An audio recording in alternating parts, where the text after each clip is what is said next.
Today's the day. It's been an active working day, but I'm going to take you all through me building my grow room. Now, I just want to preface some things very quickly. One, my grow room is not aesthetics first. It is functionality. This is my first round with a grow room. This is my first round really committing to starting from seed. And yeah, I'm a little nervous. Yeah, I'm probably going to make some mistakes, but life is a highway, baby, and I want to ride it all. So I'm going to take you all on this journey as I convert this very sad, very spooky section of my basement into a functional and working space to grow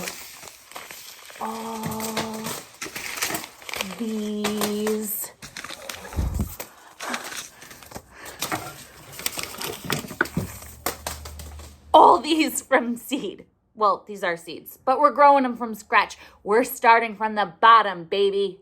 So I'm going to take you on this little journey. Let's go.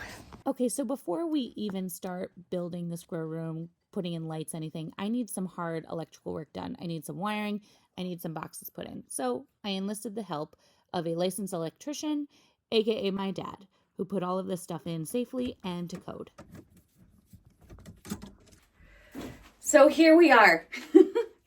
This is the room. It's approximately 9 by 9 down here. And it's been a landing zone for a lot of things, but it's in progress. One thing that I've decided on, and which is why I live by the mantra, the love is worth the labor, is that if you keep working at it, if you face your fears, if you just keep pushing through, you're going to make it work. It's going to work out. Everything's going to work out.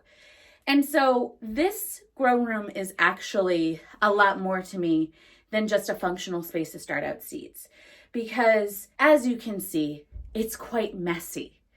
It's got a lot of things that came with the house that we never cleaned out.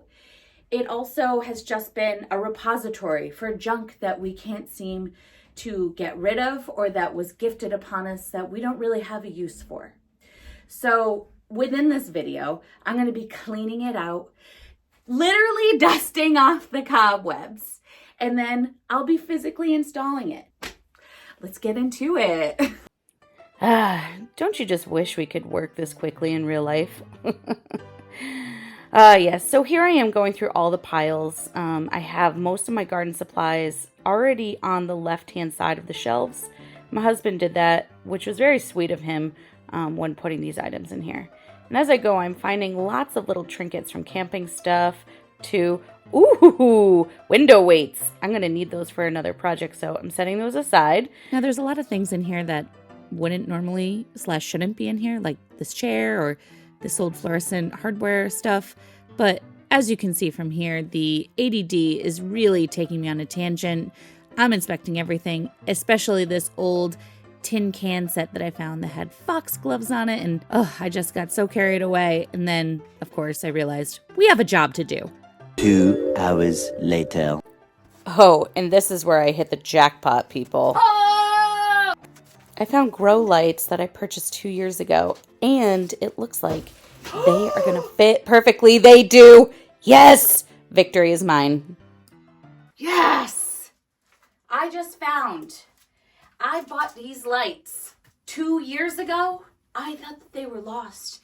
I thought that they were in a package and it got thrown away. But no, I found a 4-pack of 4-foot grow lights that fit perfectly here. Already the plans are changing. Already we have to use the left side.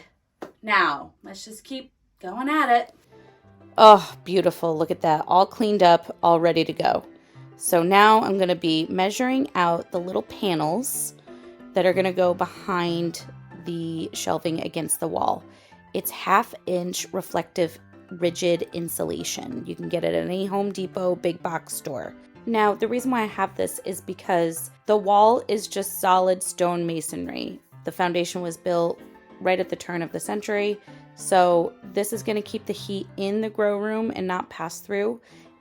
And the reflective foil on the side is going to bounce the light off, making the lighting more efficient and the seedlings just getting overall light.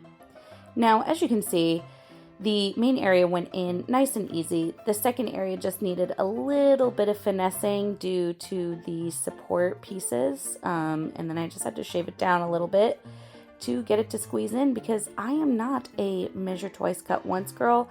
I am a measure once and YOLO. So we did it.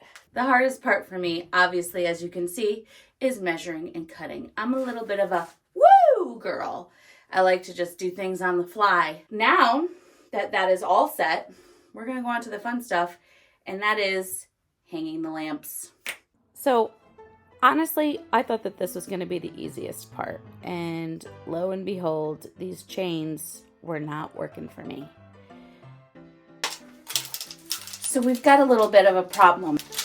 These are 48 inches on the nose. These shelves are 48 inches on the nose, except there's a little problem. See this? This little nubby. That is really gonna make me have to force it in, or we're gonna have to set it at an angle.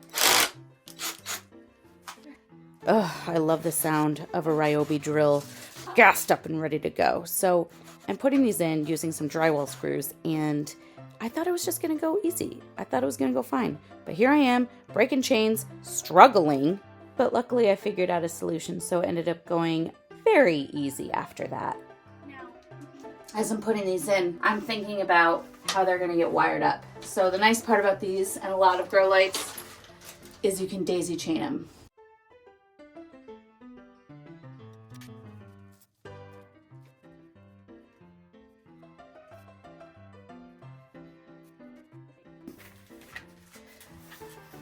Okay, so these are a different brand and model than what I have here. They're a little bit more compact. They still have the same daisy chain. The cords are just much lighter.